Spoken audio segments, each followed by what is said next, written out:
혹시 여러분이 즐겨 드시는 그 초코파이 있잖아요.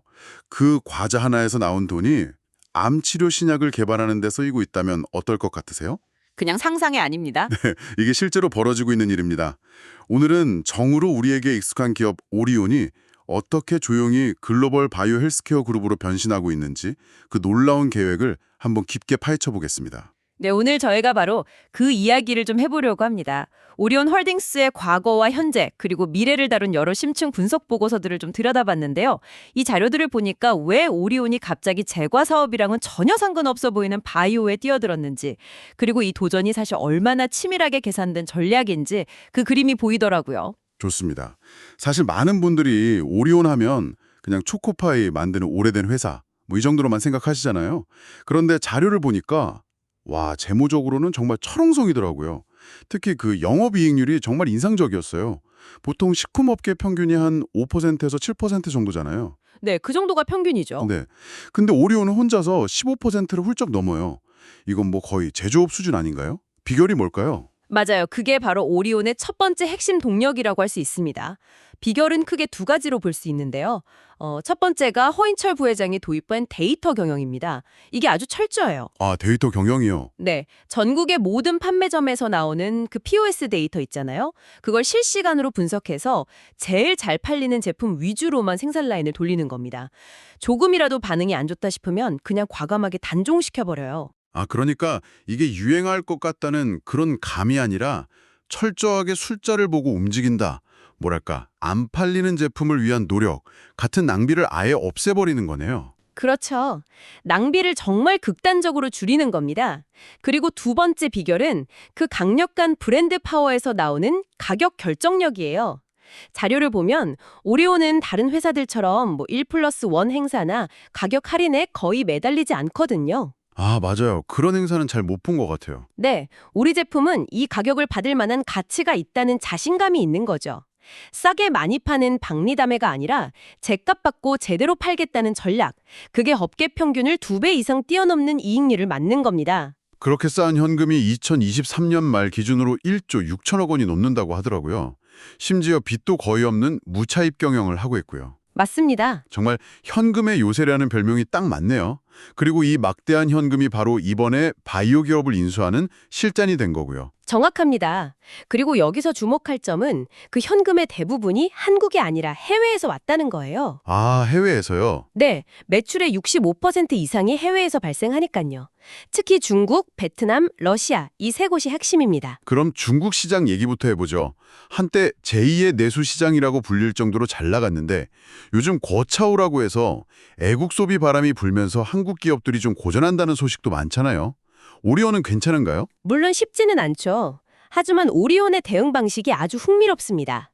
다른 현지 기업들이 저가 공세로 나올 때 오리온은 오히려 프리미엄 전략으로 맞섰어요. 프리미엄이요? 네, 중국에서 초코파이가 하오리오, 그러니까 좋은 친구라는 이름으로 팔리는데 이게 단순한 과자가 아니에요. 결혼식 답례품으로 쓰일 정도로 고급 이미지를 구축했거든요. 와, 결혼식 답례품이라니. 그렇죠. 여기에 닥터유 같은 건강 기능성 제품 라인을 강화하고 또 토마토맛 스낵이나 팥맛 파이처럼 철저히 현지 입맛에 맞춘 신제품을 계속 내놓으면서 차별화에 성공하고 있죠. 가격 경쟁의 늪에 빠지지 않고 브랜드 가치를 지켜냈군요. 그럼 다음 성장 엔진은 베트남이라고요? 네, 베트남은 젊은 인구 구조 덕분에 성장세가 정말 무섭습니다. 이미 현재 제과시장 점유율 1위고요. 특히 재밌는 사례가 안이라는 쌀과자예요. 안. 네, 베트남 사람들이 쌀을 주식으로 하는 문화에 착안해서 만든 현지 전략 제품인데 이게 그야말로 대박이 났습니다. K푸드의 세련된 이미지랑 현지 문화를 결합한 전략이 제대로 통한 거죠. 가장 의외였던 건 사실 러시아 시장입니다. 전쟁 때문에 대부분의 기업들이 철수하거나 사업을 축소하는데 오리온은 오히려 연 30에서 40%씩 성장했다고요. 이건 어떻게 이해해야 하죠? 정말 놀라운 결과죠. 여기에는 다차라는 러시아 특유의 문화가 큰 역할을 했습니다. 다차요? 네, 주말 농장 같은 건데요. 주말마다 가족이나 친구들이 모여서 차를 마시는 문화가 있어요. 이때 초코파이가 거의 필수 간식으로 자리 잡은 겁니다. 아하. 춥고 척박한 기후에서 고열량의 달콤한 간식은 최고의 위안이자 에너지원이거든요. 특히 라즈베리나 치리처럼 러시아인들이 좋아하는 잼을 넣은 현지화 제품들이 폭발적인 인기를 끌면서 그 전쟁이라는 외부 리스크를 뚫고 성장하는 저력을 보여줬습니다. 이렇게 탄탄한 현금 창출 능력과 글로벌 시장 지배력을 듣고 보니까 이 힘이 도대체 어디서 나왔을까 궁금해지네요. 단순히 제품을 잘 만들고 마케팅을 잘하는 것 그 이상의 뭔가가 있을 것 같은데요. 맞습니다. 그게 바로 오리온의 DNA, 즉 기업의 체질과 관련된 부분입니다. 그리고 그 DNA가 가장 극적으로 드러난 사건이 바로 2013년에 있었던 동양그룹 사태였죠. 아, 저도 기억납니다. 당시 오리온의 모 그룹이었던 동양그룹이 무너지면서 그 창업주의 딸이었던 친언니가 동생인 이화경 부회장에게 정말 눈물로 자금 지원을 호소했죠. 그런데 그걸 거절했잖아요. 당시 재계에서는 어떻게 가족을 저버릴 수 있냐는 비판도 상당했고요. 그렇죠. 하지만 담철곤 회장과 이화경 부회장은 피보다 원칙을 선택했습니다. 부실 계열사를 지원하기 위해 오리온 주주들의 가치를 훼손할 수 없다는 이유였어요. 이건 한국 재벌의 오랜 관행, 그러니까 가족이니까 무조건 도와줘야 한다는 그 고리를 끊어버린 굉장히 파격적인 결정이었습니다. 이 사건을 계기로 오리온은 외부의 압력이나 정실에 휘둘리지 않고 오직 기업 가치와 주주의 이익만을 생각한다는 그 독립 경영의 원칙을 조직 전체에 각인시키게 된 겁니다. 그 냉정할 정도의 원칙주의가 기업의 체질을 바꾼 거군요. 이런 DNA가 제품 개발에도 그대로 적용되는 것 같아요. 자료를 보니까 오리온의 진짜 경쟁력은 마케팅이 아니라 기술력이라고 강조하던데요. 1974년에 나온 초코파이가 거의 50년 가까이 1등을 지키는 비결도 기술에 있다고요? 네, 바로 수분율 13%라는 황금 비율입니다. 수분율 13%요? 네, 생각해보시면 초코파이는 촉촉한 마시멜로우랑 바삭한 비스킷이 만나잖아요. 시간이 지나면 마시멜로우의 수분이 비스킷으로 옮겨가서 눅눅해지기 마련인데 오리온은 2년이 넘는 연구 끝에 방부제 없이도 곰팡이가 피지 않으면서 최적의 식감을 유지하는 그 수분율 13%를 찾아낸 거예요. 이게 바로 누구도 따라할 수 없는 오리온만의 기술적 해자. 아, 그 기술적 해자라고 하는 거군요. 네, 맞습니다. 바로 그 해자인 셈이죠. 와, 그냥 달고 맛있는 과자인 줄만 알았는데 그 안에 그런 과학이 숨어 있었군요. 요즘 없어서 못 판다는 꼬북칩 개발 일환은 더 드라마틱하더라고요. 개발 기간만 8년이 걸렸다면서요? 8년의 시간과 100억 원의 투자, 그리고 수천 번의 실패가 있었습니다. 수천 번이요? 네, 그 독특한 네 겹의 식감을 만들어내는 게 정말 보통 일이 아니었어요. 반죽을 얇게 겹쳐도 튀기는 과정에서 다 부서져 버리니까요.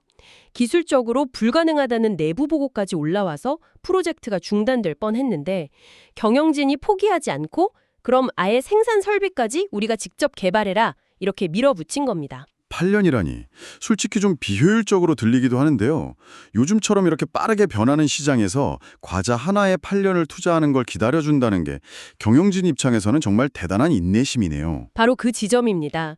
담철곤 회장의 95%의 실패보다 5%의 가능성을 보고 일하는 직원들에게 충분한 기회를 줘야 한다는 말이 오리온의 문화를 잘 보여주죠. 단기 실적에 연연하지 않고 될 때까지 밀어붙이는 집념, 그리고 실패를 용인하는 문화, 이게 없었다면 꼬북칩은 세상에 나올 수 없었을 겁니다. 알겠습니다. 정리해보면 데이터에 기반한 냉정한 경영, 위기 앞에서 원칙을 지키는 DNA, 그리고 될 때까지 파고드는 기술에 대한 집념, 이 세 가지가 지금의 현금 요새, 오리온을 만들었군요. 자, 이제 정말 가장 흥미로운 지점입니다. 이렇게 번 돈을 가지고 오리온이 전혀 새로운 게임에 뛰어들었죠. 바로 바이오입니다. 네, 맛있는 즐거움을 팔던 회사가 생명 연장의 꿈에 도전장을 내민 셈이죠. 그 중심에는 5,500억 원을 투자해서 최대 주주가 된 리가캠 바이오사이언스가 있습니다. 솔직히 처음 이 소식을 들었을 때 많은 사람들이 의아해했어요. 저도 그랬고요. 과자 만들던 회사가 갑자기 항암 신약을 개발한다니 이건 뭐 전형적인 승자의 저주나 사업 다각화의 실패 사례, 이른바 다이버시피케이션이 되는 거 아닌가 하는 우려가 컸거든요. 왜 하필 바이오였을까요? 아주 합리적인 의심입니다. 실제로 시장의 첫 반응도 꽤 차가웠고요. 하지만 속을 들여다보면 이건 굉장히 잘 짜인 시나리오입니다. 리가캠 바이오는 ADC, 즉 항체 약물 접합체라는 분야에서 세계적인 기술력을 가진 회사예요. ADC 기술, 조금 더 쉽게 설명해 주실 수 있을까요? 암세포만 정확하게 찾아가는 유도미사일, 즉 항체에 아주 강력한 화학 폭탄, 약물을 달아서 보내는 기술이라고 생각하시면 쉬워요. 아, 유도 미사일이요? 네, 정상세포는 건드리지 않고 암세포만 정밀 타격하니까 기존 항암 치료의 그 끔찍한 부작용을 획기적으로 줄일 수 있는 차세대 기술이죠. 리가켄바이오는 이미 얀센이나 암젠 같은 글로벌 제약사들과 수조 원대의 기술 수출 계약을 맺으면서 그 가치를 입증한 상태였습니다. 기술력이 뛰어난 회사라는 건 알겠습니다. 하지만 여전히 의문은 남아요. 식품이랑 바이오는 사업의 결이 너무 다르잖아요. 시너지가 날 부분이 있을까요? 바로 그 지점이 이 딜의 핵심입니다. 언뜻 보면 아무 관련 없어 보이지만 사실은 완벽한 보완 관계예요. 바이오 신약 개발의 가장 큰 허들이 뭘까요? 돈이랑 시간 아닐까요? 맞습니다. 엄청난 시간과 돈, 그리고 90%가 넘는 실패 확률입니다. 하나의 신약이 나오려면 10년 이상 조 단위의 돈이 들어가는데 성공은 보장되지 않죠. 그런데 오리온은 어떻죠? 매년 수천억 원의 현금을 꾸준히 안정적으로 벌어들이는 마르지 않는 셈을 가지고 있습니다. 아, 그러니까 신약 개발이라는 고위험 고수익 모험에 필요한 자금을 제과 사업이라는 저위험 안정수익 사업이 끊임없이 공급해주는 구조라는 거군요. 정확합니다. 마르지 않는 현금 저수지인 제과 사업이 고부가가치 숲인 바이오를 키우는 형국이죠. 대부분의 바이오 벤처들이 임상시험 자금이 떨어져서 기술이 있어도 무너지는 그 죽음의 계곡을 오리온은 현금으로 메워버릴 수 있는 겁니다. 오리온의 안정성이 리가켄 바이오의 불확실성을 상쇄시켜주는 정말 이상적인 결합인 셈이죠. 듣고 보니 정말 치밀하게 계산된 전략이네요. 단순한 충동적인 인수가 아니었군요. 다른 바이오 사업도 준비하고 있다고요? 네, 이게 단발성 투자가 아니라는 증거죠. 30년간 공들여온 중국의 유통망과 신뢰관계, 그 관시를 활용해서 중국 국영제약사와 손잡고 결핵 진단키트 사업을 시작했습니다. 이건 정말 오리온이 아니면 할 수 없는 일이죠. 또 동남아에서는 현지 제약사를 인수해서 시리니 치료제 같은 구강관리 제품 시장도 공략하고 있고요. 와, 단순히 돈만 투자하는 게 아니라 자신들이 가진 핵심 역량을 바이오 사업에 접목하고 있는 겁니다. 정말 놀랍습니다. 오늘 이야기를 종합해 볼 시간이 된 것 같네요. 오리온의 이야기를 한 3가지 키워드로 정리할 수 있겠습니다. 첫째는 하이브리드 DNA입니다. 초코카이의 정 캠페인처럼 한국연의 감성을 파고드는 따뜻한 소프트 파워와 POS 데이터에 기반한 냉철한 재무 관리라는 차가운 하드 파워, 이게 공존하는 독특한 기업이라는 거죠. 따뜻한 감성과 차가운 이성의 결합이라 흥미롭네요. 두 번째는 기술적 해자입니다. 우리는 흔히 오리온의 힘이 브랜드에 있다고 생각하지만 자료들은 그 본질이 기술력에 있다고 말합니다. 꼬북칩의 내격 구조나 초코파이의 수분율 13%처럼 누구도 쉽게 모방할 수 없는 원천 기술이야말로 수십 년간 시장을 지배해온 근본적인 힘이라는 겁니다. 마지막 세 번째는요. 계획된 미래입니다. 바이오 사업 진출은 갑작스러운 변신이 아니에요.